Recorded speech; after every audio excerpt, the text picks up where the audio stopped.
Motherhood, often lauded as the pinnacle of a woman's experience, is simultaneously an idealized vision and a suffocating expectation.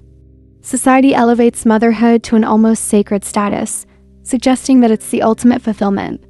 Yet, this pedestal often becomes a trap, one that overlooks the emotional and physical toll it takes. The constant push to embody the perfect mother, selfless, joyful, endlessly patient, places an immense burden on women.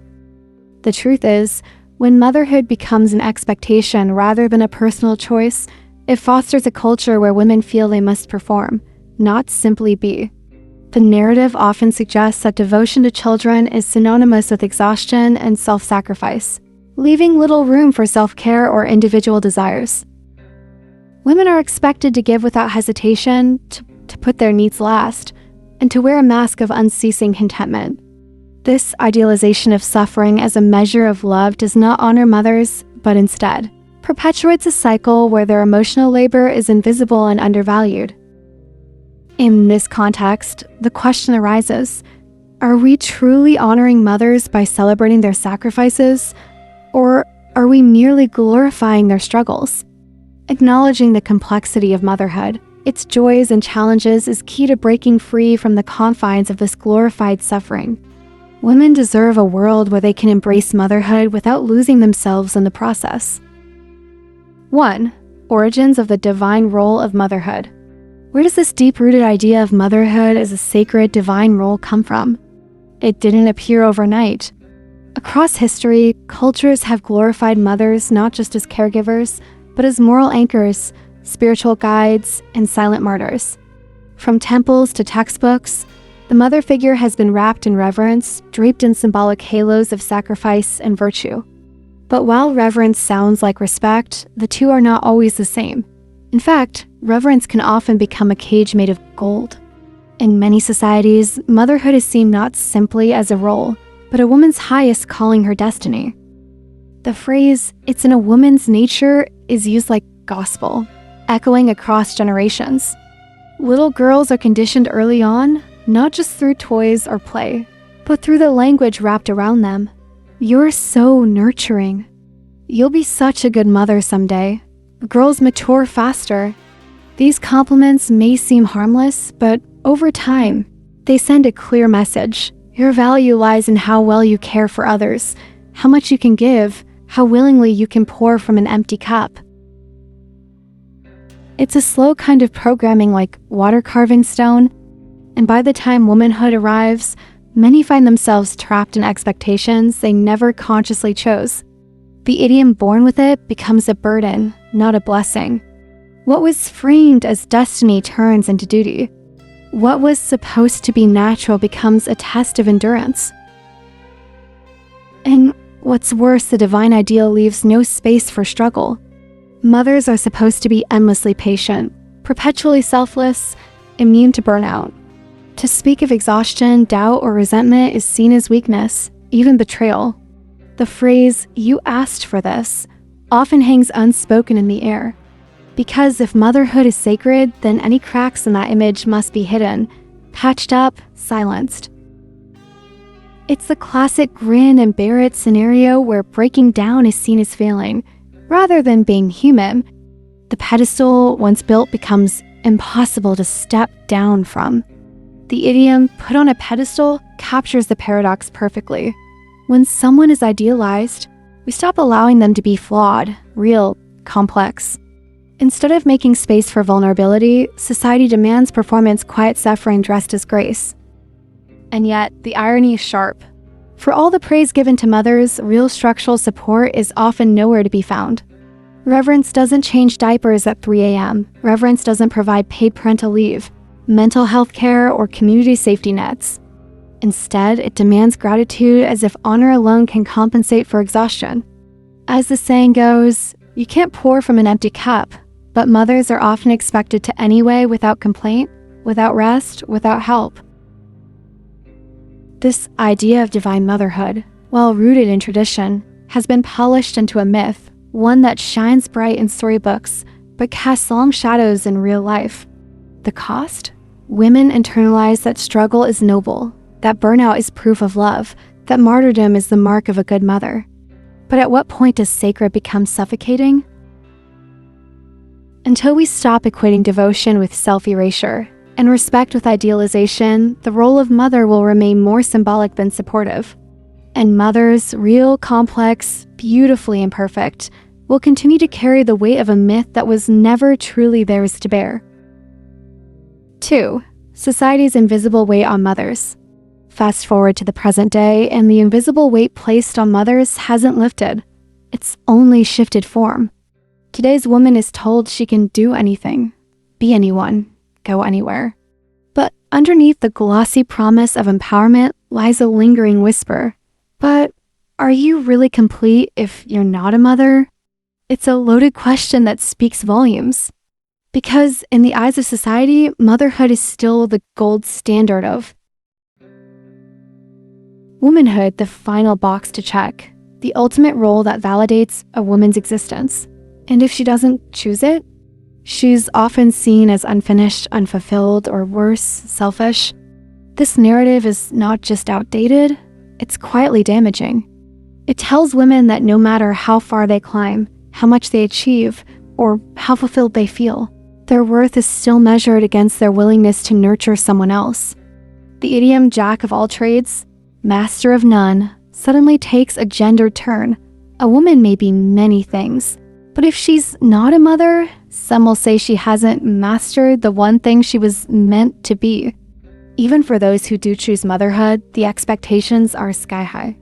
Today's mother is supposed to be tireless, joyful, patient, fully present, and entirely selfless, all while balancing a career, maintaining a household, keeping her relationship healthy, and looking flawless while doing I. And if she dares to say she's tired, overwhelmed, or just needs a break, she's often met with an eye roll in the age-old phrase, well, that's just part of being a mom. It's the emotional equivalent of being told to grin and bear it, a message that's passed down through generations like a hand-me-down, too tight, outdated, but somehow still expected to fit. Meanwhile, the double standard persists. When a father takes on basic parenting tasks, changing a diaper, packing a lunch, attending a school meeting, he's praised for helping, as if he's a guest star in the parenting journey rather than an equal lead. The idiom "give credit where credit is due" somehow doesn't apply equally here. Fathers are often celebrated for showing up. Mothers are expected to show up without applause every day, without missing a beat. And when they falter, forget, or fall apart, judgment is swift. This imbalance isn't always spoken, but it's felt deeply. It shows up in school forms that list mothers' contact first, in healthcare systems that prioritize maternal sacrifice over maternal well-being in workplaces, that assume mothers will be less available, but rarely make the same assumption about fathers. It's in the raised eyebrows when a mother travels for work, and the admiration when a father does the same. It's in the phrase "working mom" being common while "working dad" sounds redundant. All of this creates an emotional and societal tax that mothers pay daily. The pressure to be perfect is relentless, but the support is often patchy at best. As the saying goes, between a rock and a hard place, many mothers find themselves juggling impossible expectations with too little help and too much guilt. Until we start dismantling the myths that prop up these ideals, until we stop equating womanhood with motherhood, and motherhood with martyrdom, we will continue to fail the very people we claim to honor. Real support doesn't come from pedestal praise or Mother's Day flowers. 3. The modern reality. Women as both mothers and individuals. Modern mothers are expected to be everything, everywhere, all at once. In today's world, a woman is no longer just a mother. She's also a career professional, a romantic partner, a friend, a daughter, a citizen, and somehow still expected to find time to be her best self. The roles are stacking up like a game of Jenga, each one placed carefully on top of the last, and the whole thing is always one misstep away from collapse. This isn't empowerment. This is exhaustion dressed up as achievement. While women have made incredible strides in education, the workforce, and leadership, The traditional image of the self-sacrificing mother hasn't quite evolved to keep pace. The unspoken message remains: success is good, but only if it doesn't interfere with motherhood. It's a subtle, ever-present pressure, a sense that no matter how far a woman climbs, if she lets go of the ideal mother image, she risks falling from grace. The idiom "walking a tightrope" captures this modern balancing act perfectly. Mothers are expected to pour themselves into parenting without letting a drop spill into their careers, and vice versa. Show too much ambition at work? You're seen as neglecting your child. Stay home for too long? You're wasting your potential. Be too emotional? You're unstable. Be too composed? You're cold. It's a lose-lose game where the rules are invisible, but the judgment is loud and clear. This impossible balancing act is further compounded by the lack of genuine support structures. Even in countries with relatively progressive family policies, like paid parental leave and subsidized childcare, the cultural mindset still leans heavily on women as the primary caretakers. The phrase "old habits die hard" rings painfully true here. Even when the system shifts, societal expectations often lag behind. At the same time, there's pressure for mothers to remain socially visible and personally fulfilled. She should be present at every school function, but also maintain an active social life. She should be deeply bonded with her child, but never lose her sense of self. The phrase "burning the candle at both ends" becomes a lived reality, not just metaphorical fatigue, but a slow erosion of mental, emotional, and physical reserves. And let's not forget the visual expectations. Mothers are told to bounce back after childbirth, physically, emotionally, and professionally. If she gains weight, she's judged. If she doesn't, she's suspected of vanity. The double bind persists, and no matter what she does, someone will say she's doing it wrong. It's like playing a game where the rules keep changing and the scoreboard is broken. What makes it worse is that this pressure is often invisible, baked into everyday language, media portrayals, and casual conversations. When someone says, "I don't know how she does it all," it sounds like praise, but it's also a sign that doing it all has become the baseline expectation.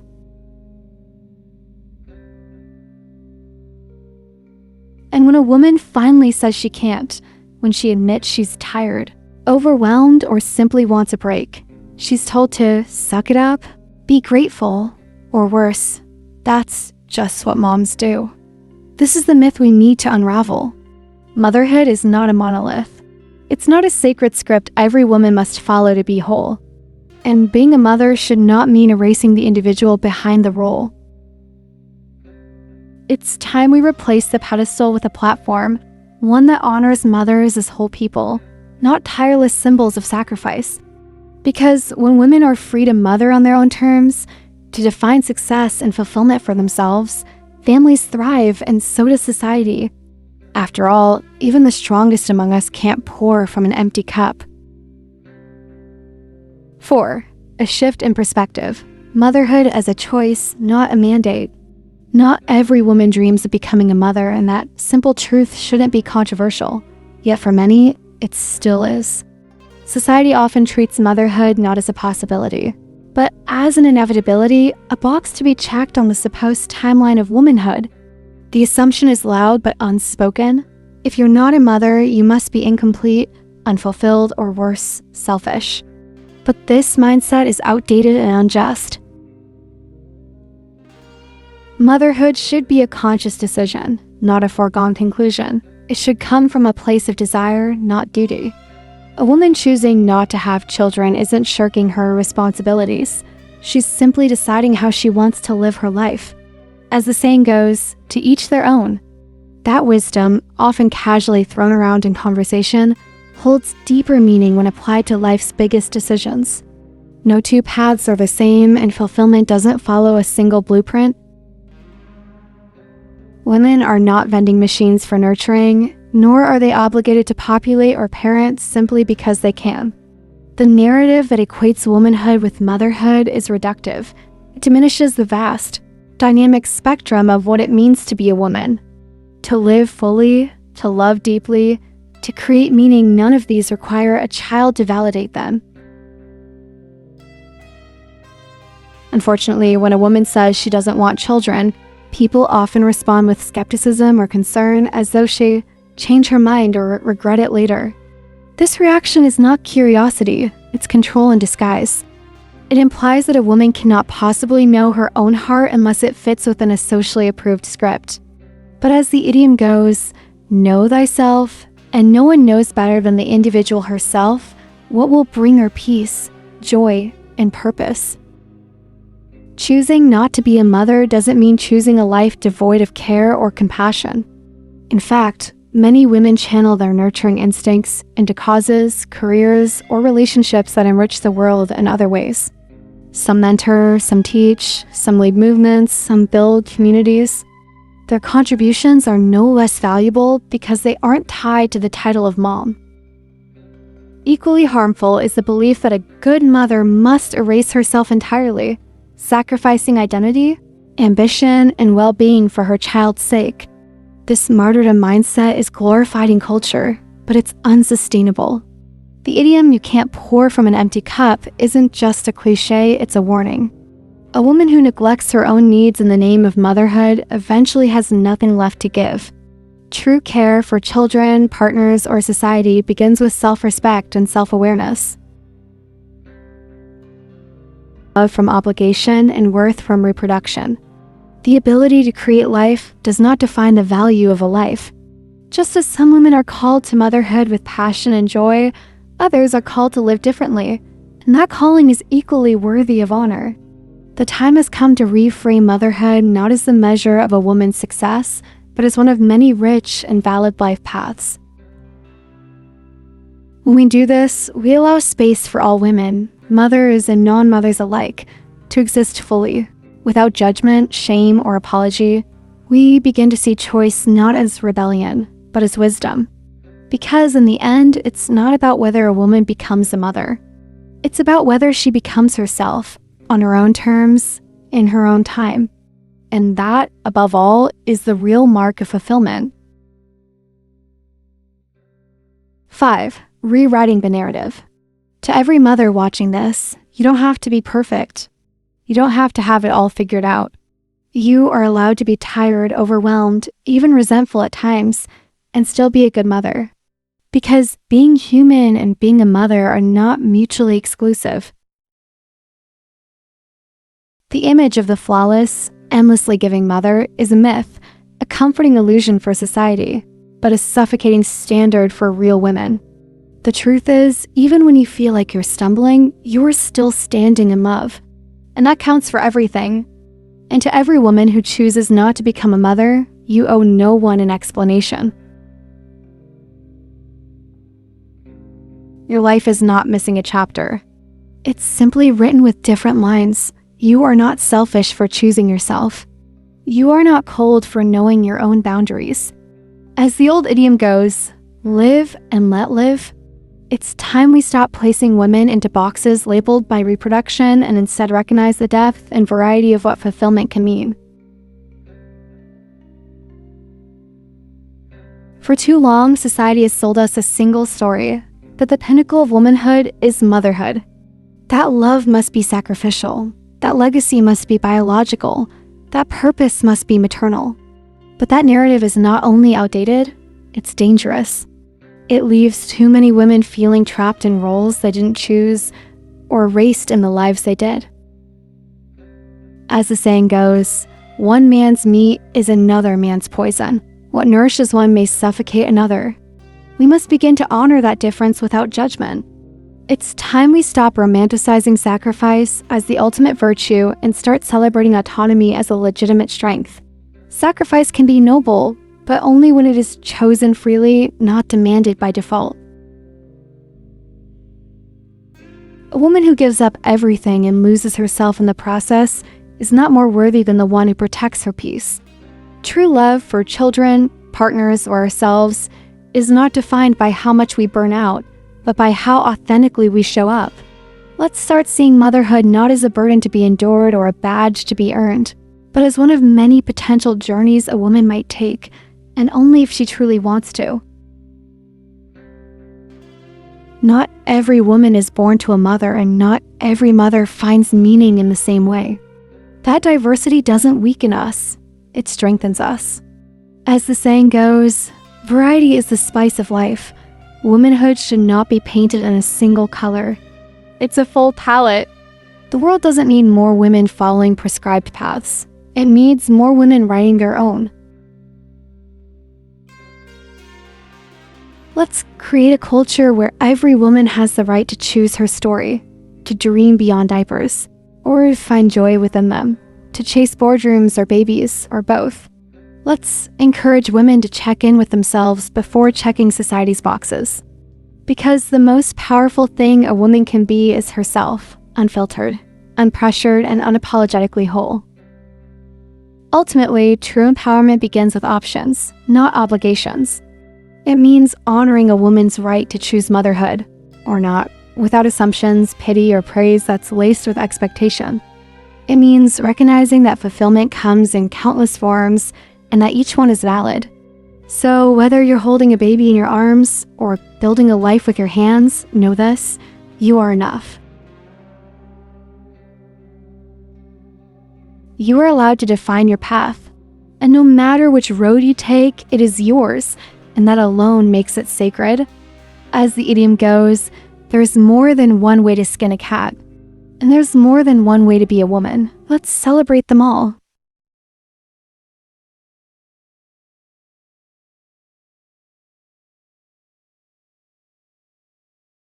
Don't forget to like, share, and subscribe.